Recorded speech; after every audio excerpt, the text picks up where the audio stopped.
Bienvenue sur Je suis comme toi, le podcast qui déculpabilise les femmes. Je suis Alexandra, coach de vie, mais avant tout, je suis une femme comme toi.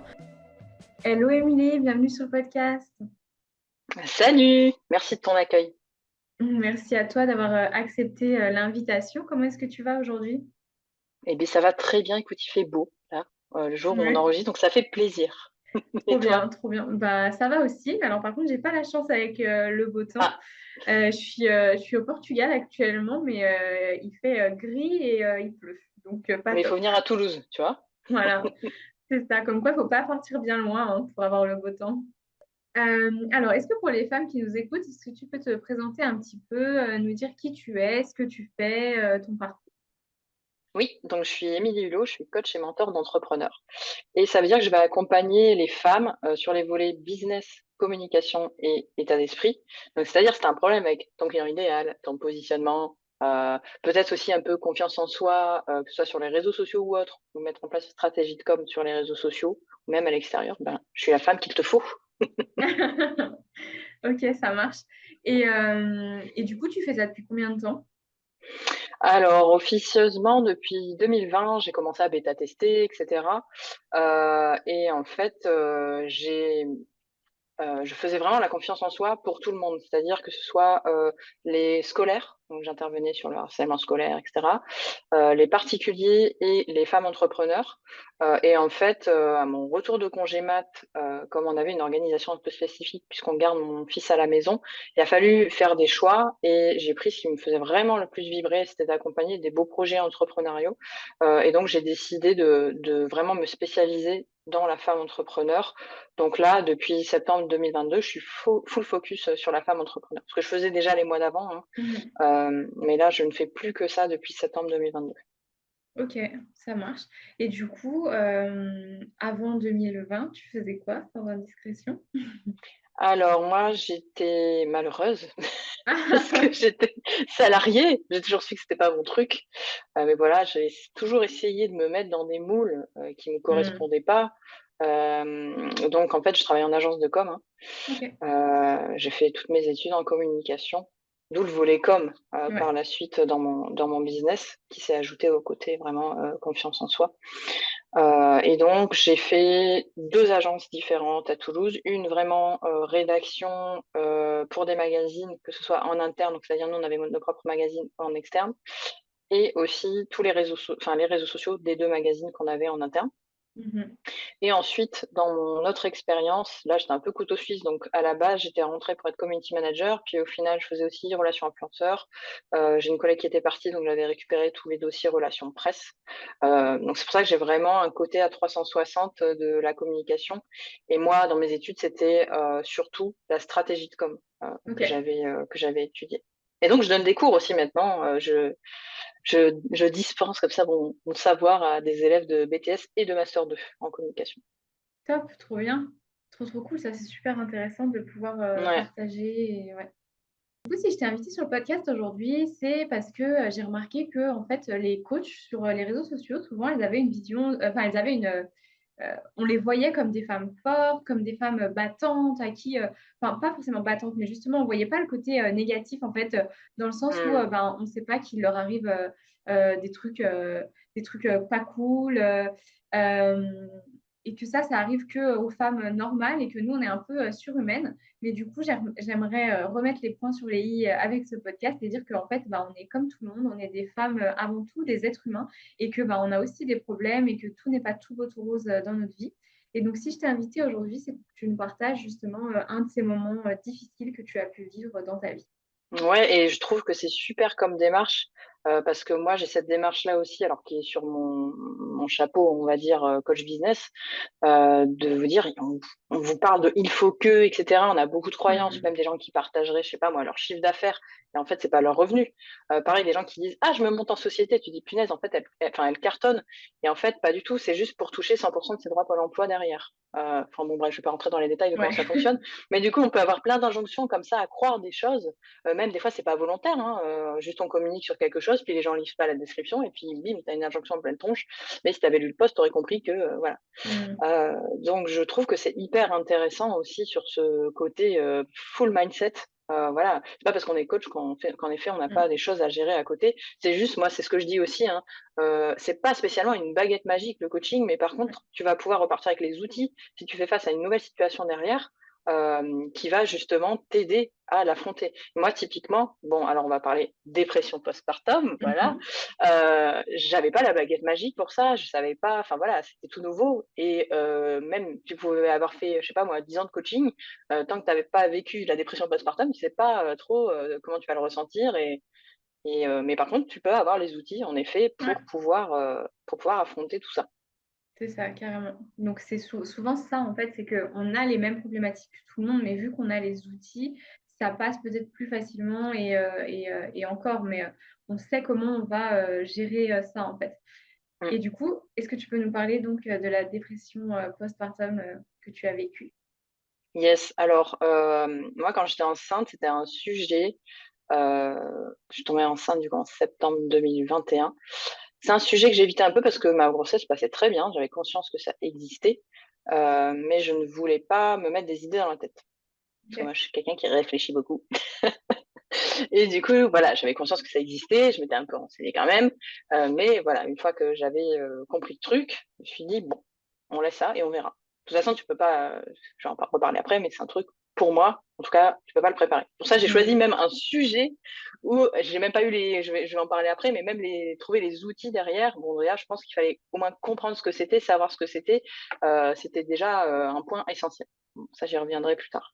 Donc je suis tombée enceinte en septembre 2021. Tout s'est très bien passé. Bon, j'étais malade au début, mais j'avais, voilà, un traitement là, enfin les petits cachets au gingembre là pour m'aider à Mmh. pas vomir tout le temps. Et ensuite, vers Noël, ça s'est calmé. Ma grossesse s'est super bien passée, mon accouchement aussi et j'ai eu un très bel accouchement. Alors moi, je suis quelqu'un d'hypersensible. Pour autant, franchement, vous pourrez demander à mon mec, je n'étais pas chiante. J'ai travaillé jusqu'au bout, quelques jours avant, j'étais en guinguette avec, des talons compensés, je précise, parce que voilà, quand on est enceinte, c'est quand même plus confort. Mmh. Mais voilà, jusqu'au bout, j'ai travaillé. En plus, donc c'est vrai que j'ai pas fait le petit récap, mais moi, j'ai lancé ma boîte officiellement en avril 2021, donc avec l'été. L'été, c'est souvent une période un peu blanche. Mmh. C'est un peu comme si je tombais enceinte en même temps que je lance ma boîte. Mais bon, ça a bien roulé. Donc on a accueilli notre fils dans une bulle d'amour. Franchement, c'était, en effet, c'est cliché, mais c'était le plus beau jour de ma vie.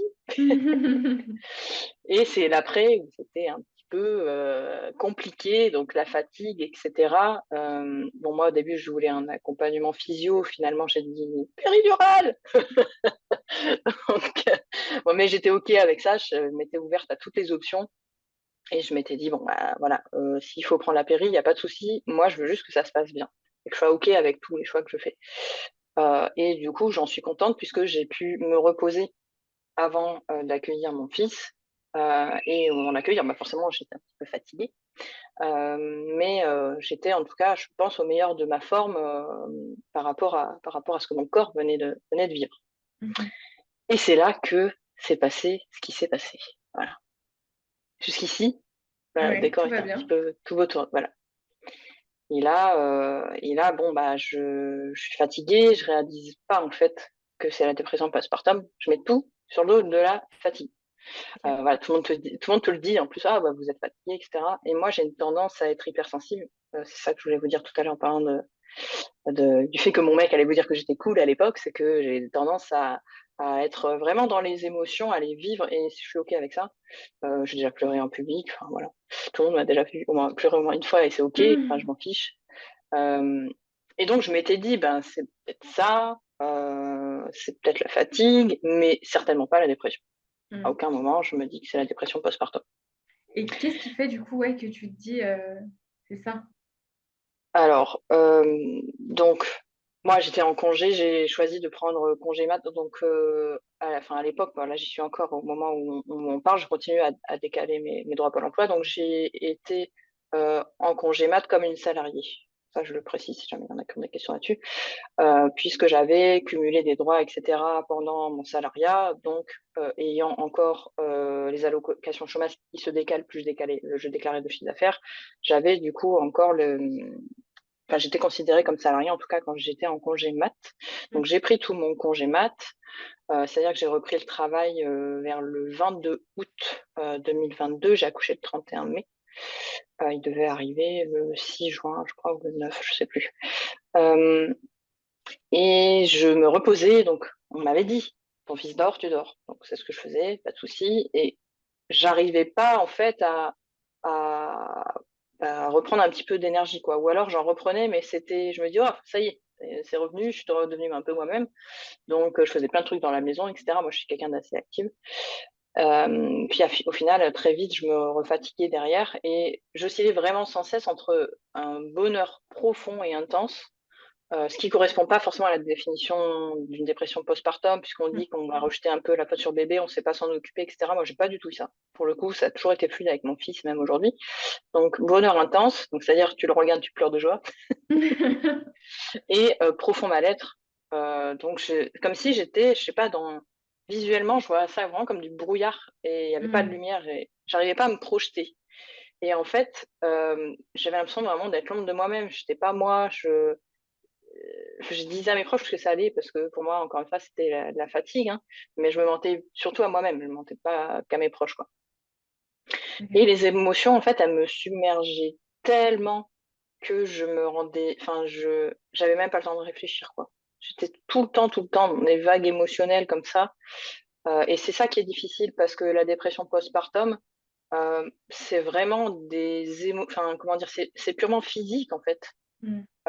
Et t'as pas le mindset derrière qui va te dire, allez, on y va, machin. Non, là, c'est purement physique, en fait. C'est vraiment cette chute d'hormones-là qui fait que derrière, tu as toutes ces croyances, t'as toutes ces pensées un peu noires que tu peux avoir, mais qui sont liées à cette chute d'hormones qui est physique et que tu ne contrôles pas. Mhm. Et moi, qui apprends grandement à lâcher prise, parce que j'étais contrôle fric de ouf à l'époque, maintenant plus du tout, ou en tout cas beaucoup moins. Euh, et là, ça m'a vraiment appris à lâcher prise, notamment la grossesse. Et donc là, pareil, je me suis dit, bon, bah, il faut laisser passer. Il faut laisser passer, c'est tout, et on verra. Et en fait, je m'en suis rendu compte, pour répondre à ta question, plus tard, c'est-à-dire quand j'ai repris le travail vers le mois d'août, je me suis sentie à nouveau utile, etc. Là, j'ai osé en parler parce que je n'arrivais pas jusqu'ici. Donc, vers début septembre, moi, j'aime bien un peu tout dire aux personnes qui me suivent. Et je me suis dit, allez, raconte. Donc j'ai fait des stories entrecoupées parce que voilà, les petites larmes, machin. J'avais du mal à le sortir alors qu'aujourd'hui, plus du tout, j'ai pas de souci là-dessus. Et c'est là que j'ai mis les mots dessus, en fait. C'est le jour où j'ai même fait la story et que j'ai expliqué tout ce qui s'était passé, que bah ouais, j'étais plus trop là parce qu'en fait, ben merde, je crois que c'était vraiment une dépression postpartum, quoi. J'étais triste, mais et c'était pas que la chute d'hormones, puisque ça a duré encore après, je sais plus combien de temps ça dure normalement, mais ça a duré dès le premier jour de l'année, enfin, dès l'arrivée de mon fils jusqu'à 3 mois après. Et même le jour où j'en ai parlé, j'ai repris le travail, etc. Je m'étais dit c'est bon, et en fait non, j'ai eu encore des petites rechutes. Je dirais que ça s'est tassé vers octobre-novembre, quoi. Ok. Donc tu vois, ça a duré encore un petit Ouais. peu. Et aujourd'hui, ça va comment par rapport à tout ça? Eh ben ça va plutôt bien. Là, je suis à nouveau moi-même, ça c'est chouette et je pense que, petite parenthèse, du coup, ça se sent dans mon business. À partir du moment où voilà, ça s'est arrêté entre guillemets, ben, j'ai eu mon carnet de rendez-vous rempli. Enfin, c'est un truc de Mm. fou, quoi, comment on peut manifester les choses aussi d'une certaine façon. Euh, et voilà, je me suis vraiment lâché la grappe. J'étais moins submergée du coup par tout ce qui est physique et que tu contrôles Mm. pas, comme je disais. Et du coup, donc ça qui est extrêmement lié à ton cerveau reptilien, donc c'est-à-dire celui qui est en mode instinct de survie tout le temps. Et du coup, mon néocortex qui lui peut être plus relativisé, etc. Parce que vous saviez que vous fonctionnez comme ça, qu'il y a deux parties qui sont sans cesse un peu en conflit. Mon néocortex a pu reprendre le dessus quand les émotions vraiment se sont tassées en fait. Et quand au niveau physique, ça s'est calmé. Et en fait, tu vois, on parlait justement d'outils qu'on connaît Mm. et qui nous aident à affronter tout ça. Rien que le fait de savoir que mon cerveau il fonctionnait comme ça avec ces deux Ouais. parties qui sont sans cesse en conflit et qui peuvent bien sûr, on va dire, travailler ensemble, hein, ça m'a aidé en fait. De savoir Mm. que bah, voilà, une fois qu'il y a ça qui est passé, tu as l'autre partie qui va arriver, qui va pouvoir reprendre le dessus, va pouvoir relativiser. Et Ok. là, physiquement, les émotions sont trop fortes. Donc, tu es en mode instinct de survie, tu es dans la peur sans cesse en fait. Ouais. Et c'est OK. Ok, et à ce moment-là, qu'est-ce qui se joue en toi pendant cette période, en fait? Comment tu te sens? Qu'est-ce que tu ressens? Quelles sont tes émotions? Bah, comme je te dis, j'étais très heureuse, puis très triste. Je pleurais beaucoup, soit de joie, soit de tristesse. C'était, ou même des fois, comme je te dis, je me disais tout est OK, et puis au final, une heure après, plus du tout. C'était très compliqué comme ressenti, comme je te dis, c'est vraiment genre le brouillard. T'es genre dans un genre de tunnel où tu vois rien et tu Hmm. sais pas où tu vas. Pareil à cette époque-là, donc moi je voulais allaiter et en fait j'ai pas eu la montée de lait qui s'est faite correctement, donc mon fils ne prenait pas de poids. On avait perdu normalement, ils acceptent jusqu'à 10% à la maternité, il était à 11-12. Donc du coup, ils voulaient pas nous laisser sortir, donc c'est ok, pas de souci. Et même après, quand on est sorti, ils nous avaient dit, il faut que vous continuiez, enfin, faut que vous voyez une sage-femme, etc. Et je m'étais dit, bon, là, j'ai pas envie de m'en inquiéter plus, déjà que c'est pas, ces émotions, c'est pas trop ça en ce moment.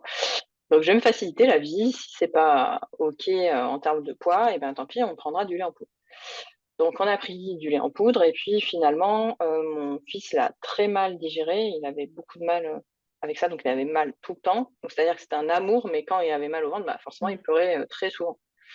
Notre médecin nous dit qu'il fallait pas changer de lait. Enfin, je vous fais la petite parenthèse parce que j'anticipe ce que les mamans pourraient dire. Mais notre Hmm. médecin nous disait, voilà, il faut pas changer de lait, il faut rester là-dessus. Et puis plus on avançait, plus on se disait, bon, les 3 mois arrivent bientôt, tant pis, on continue le lait et puis on verra. Mais là, avec le recul, je me serais dit, il fallait en effet en tester un autre. Hmm. Surtout qu'on a changé pour le lait de deuxième âge et que là, ça va très bien. Euh, et donc, je me disais, mais en fait, là, c'est, comme je te disais, je ne voyais pas le bout du tunnel, je me disais, mais là, c'est impossible que ça aille mieux. J'arrivais pas, puis je devais, enfin, tu sais, t'as un peu cette épée de Damoclès à dire, le 22 août, tu reprends le travail, machin. Puis tu vois Ouais. que les semaines passent et ça va pas mieux. Et tu te dis, mais là, c'est pas possible. Là, ça n'est pas possible. Et t'avais beau avoir tes proches à côté qui te disaient, mais t'inquiète pas, tu vas voir, quand il aura 3 mois, ça ira. C'est pour tout le monde pareil, plus ou moins. Tu te dis, ben, tu peux pas visualiser. Quand c'est la première fois, quand c'est le premier bébé, tu vois, si c'était le deuxième, peut-être que là, maintenant, bon, bah, j'ai appris un peu de tout ça. Mais je pense aussi que tu as besoin de te faire ton expérience dans tous les cas, hein. Parce que moi, on m'en a dit des trucs, hein, mais déjà, on m'a dit plein de trucs qui étaient faux. Du style, ah, ça va être horrible, tu vas voir, tu vas plus dormir. Oh, bah, moi, il a fait ses nuits dès qu'il avait un mois. Donc, je le dis pas trop fort parce qu'on sait jamais, avec le bébé numéro 2, je serai pas victoire, mais on sait pas comment ça va se passer. Mais il n'y a pas de bébé numéro 2 hein, pour l'instant. Oui, c'est ce C'est que déjà j'allais une dire. annonce. Ouais. Non, non, mais comme, voilà, c'est vrai qu'on en veut un deuxième. Donc je crie pas victoire, mais en tout cas, voilà, il y a plein de choses aussi qu'on nous dit sur la grossesse, sur la maternité, etc., qui sont pas jouées en moi, en tout cas, qui Mhm. n'ont pas existé. Et moi, je trouve pas que la maternité soit difficile, en tout cas pour moi, mais c'est purement personnel et c'est purement rattaché à ma personnalité aussi. Ouais, c'est ça. En Donc, fait, c'est hyper propre à chacun. Tu peux pas forcément c'est ça. donner des conseils là-dessus parce que c'est vrai pour toi. Mais est-ce que ce sera vrai pour les autres? Tu sais pas. C'est ça. Mais je pense que ce que je dis, ça peut en rassurer certaines. Parce que moi, Oui, j'avais le carrément. côté inverse. Il y a une grande tendance. Justement, moi, quand j'étais enceinte, je voyais que des posts sur la dépression postpartum. Je disais, mais je vois personne qui dit que c'est cool et que ça s'est bien passé. Et du Ouais. coup, ça m'inquiète. Alors qu'il y a quelques années, c'était l'inverse. On disait que tout était tout rose, etc. Ça, c'est mon avis perso. Et peut-être que c'est aussi mon environnement, réseaux sociaux, qui fait que je me Mhm. suis abonnée peut-être à des personnes qui parlaient très crûment de dépression postpartum, etc. Et donc, j'avais l'impression de le voir partout. Mais voilà, en discutant avec d'autres mamans, c'est vrai qu'on a cette impression qu'avant, c'était toujours tout rose et qu'après, on a voulu délier les langues. Mais du coup, on Mhm. est tombé dans l'effet inverse où on parle que du négatif. Mhm. Alors que voilà, il y a aussi des côtés positifs. Et donc, enfin, pour le coup, moi, si je raconte mon parcours, il y a les deux. Il y a eu la dépression postpartum qui était très compliquée. Et aujourd'hui, bah ouais, c'est tout beau, tout rose. Il fait ses nuits, il dort 12 heures par nuit, 5 heures dans la journée. Donc, parce que quand on me dit comment tu fais pour avoir un business et garder ton gosse, et un business qui roule, bah voilà, le secret, c'est que j'ai un enfant qui dort beaucoup. Donc, c'est même pas moi qui le veux, en fait. C'est, voilà, Ouais. c'est cette chance-là de pouvoir avoir mon fils Mm. qui fait quand même de bonnes siestes. Ça, c'est cool. Et qui est Ouais, c'est plutôt top. une bonne patte, hein. Mais Ouais, c'est ça se même. contrôle pas. Des fois, pour rigoler, je dis, mais oui, c'est l'éducation. Mais en vrai, j'en sais rien, j'en ai qu'un. Donc, peut-être que c'est la première crête qui n'est pas ratée. Et la deuxième, on ne sait pas. Mm. Donc voilà. Mais ouais, Et c'est pas tout beau, tout rose à chaque étape, en fait. S'il faut, on refera un épisode de podcast quand il sera ado, je vais dire, oula, c'est la merde. ouais. Mais après, c'est comme tout, en fait. C'est qu'il faut Ouais, nuancer. C'est pas tout noir ou tout blanc. C'est un mélange des deux, quoi. c'est ça. Mm. C'est ça. Donc, je pense qu'en effet, il faut être au courant de ce qui existe, mais il faut pas se mettre trop d'idées dans la tête. Enfin, Ouais. quelque part, la démarche que j'ai eue, je l'aurai aussi demain. Tu vois, si je devais le refaire, bah ouais, je me renseignerais là-dessus, mais sans plus. Je ne peux pas mettre des Mm. mauvaises idées en tête sur la dépression postpartum parce que s'il faut, comme on parle d'une seconde grossesse, s'il faut, ça n'arrivera pas. Et s'il Mm. faut, ça arrivera, et voilà. Et du coup, je serais rassurée de savoir que je m'en suis sortie, en Ouais. plus relativement vite, hein, parce qu'il y a des nanas, ça dure quand même extrêmement longtemps, même des fois des années, hein. Donc voilà, moi ça a duré, on va dire, du coup, entre 3 et 5 mois, ça dépend, ça a oscillé un petit peu. Ok. Et du coup, qu'est-ce qui t'a permis, justement, on parlait un petit peu d'outils tout à l'heure, qu'est-ce qui t'a permis Ouais, d'en sortir, de surmonter cette étape et d'aller de l'avant? bah, déjà, comme je disais, comprendre le fonctionnement de mon cerveau, ça m'a bien aidé en amont. Ouais. Normalement, vos sages-femmes, elles vous en parlent de ça, hein, si on doit parler purement dépression postpartum, pardon.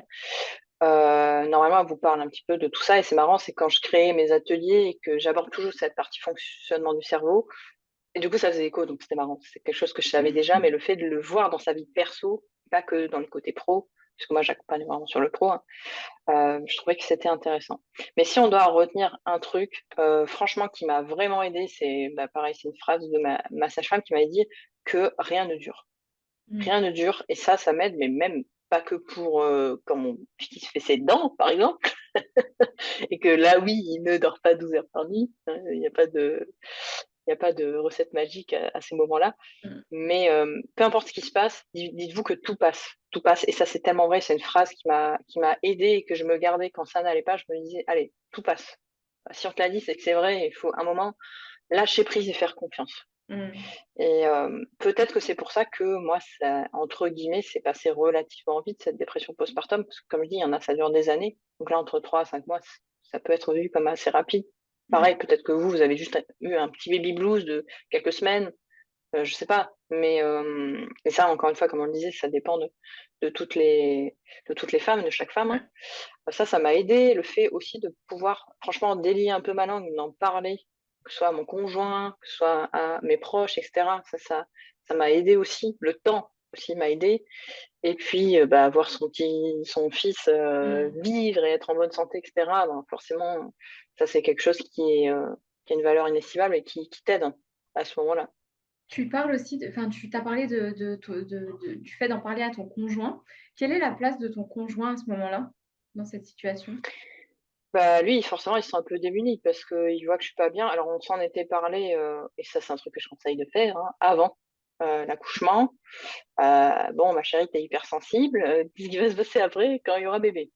Donc moi, bon, pendant la grossesse, ça s'était bien passé, mais c'est vrai que je suis très réactive à mes émotions. Alors, je suis pas impulsive comme j'ai pu l'être à certains moments, mais juste, bah, des fois, je vais pleurer parce que j'ai besoin de sortir. Mais après, moi, j'ai enlevé le côté colère que je pouvais avoir parfois il y a quelques années, hein. C'est un truc que j'ai plus du tout en moi, et ça, Mhm. c'est du bonheur quand même. Mais par contre, je suis hyper OK avec ma tristesse, et il faut qu'elle sorte un moment. Mais par contre, je garde plus de colère. Mm. Ça, c'est quelque chose, c'est pas que je la garde en moi et qu'elle sort plus, c'est que je n'en garde plus. Sa place à ce moment-là, ben, déjà me dire qu'il était là, qu'il me laissait dormir quand, voilà, il s'occupait quand même. Bah, le fait qu'il y ait le biberon aussi, franchement, ça a aidé parce que Ouais. il a pu prendre le relais à ces moments-là où c'était pas évident forcément pour moi de tout faire parce que mon fils, faut savoir aussi qu'il tétait pendant 50 minutes toutes les heures. Donc, 50 minutes. ouais, ça allait entre 20 et 50 minutes. Donc, des fois, c'était 40, des fois, c'était 50. Mais en fait, parce que j'avais pas de montée de lait, mais je savais pas, moi. Mm. Donc, en fait, il tétait rien. Et Ouais. donc, il avait faim, donc il continuait à téter, etc. Et du coup, ça a duré des fois 50 minutes. Et donc, le fait, voilà, d'avoir le bibi et que papa puisse s'en charger, ça m'a aussi grandement aidé à ce moment-là. Et même aujourd'hui, dans notre organisation, enfin, moi, je suis dehors 2 soirs par semaine pour le travail, pour les after-work, etc., les trucs que j'organise. Je travaille du lundi matin au mercredi soir où je suis tout le temps au téléphone, en séance avec mes clientes, puisque j'ai fait le choix, du coup, le jeudi, vendredi, de ne pas prendre de clientes et du coup, de pouvoir m'occuper de mon fils à temps plein.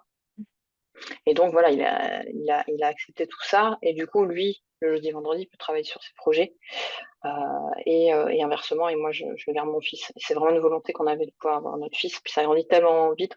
Encore un cliché, mais qui est vrai. Ouais.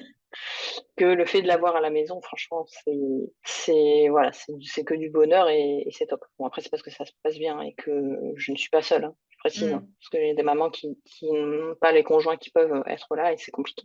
Ouais, c'est ce que j'allais dire. Tu as vraiment une situation qui est top, du coup, le fait d'avoir ton Mm. conjoint qui puisse être avec toi et que toi, tu puisses organiser ton agenda, ton planning comme tu veux aussi, c'est vraiment Ouais, c'est ça. une chance.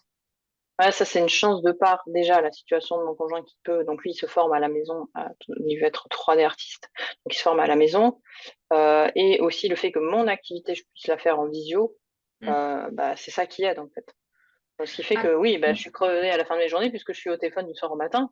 Je donne des cours aussi, comme je te disais, donc des fois je dois me lever à 6 heures du matin pour pouvoir aller donner mon cœur à 8h30, 9 heures, parce qu'il y a les bouchons à ces heures-là, etc.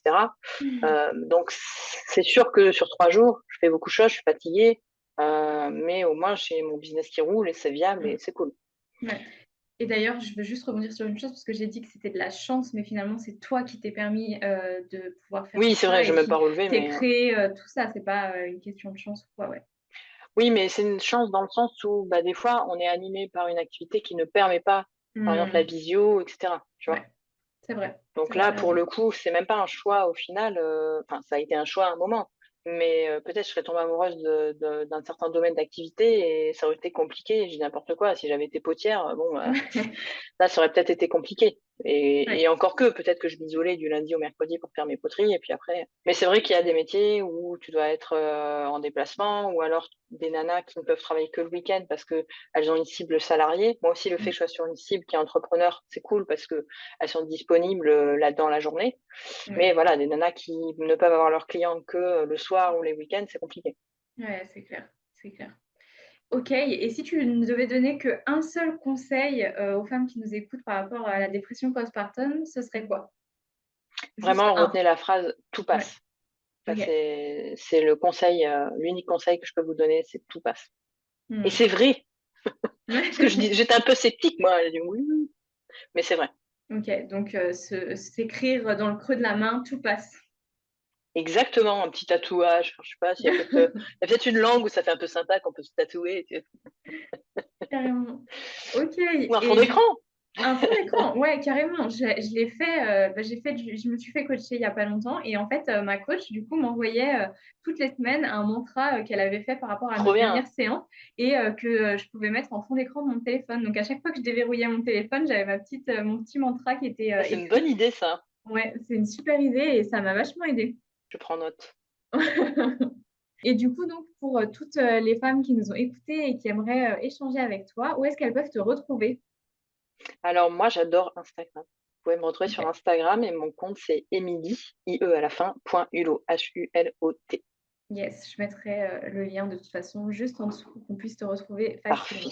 Parfait.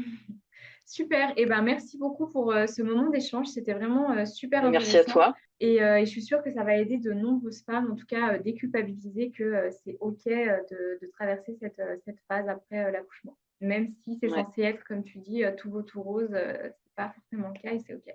exactement. Et ben merci beaucoup, Émilie, et je te dis à bientôt. Merci à toi. Salut. Salut.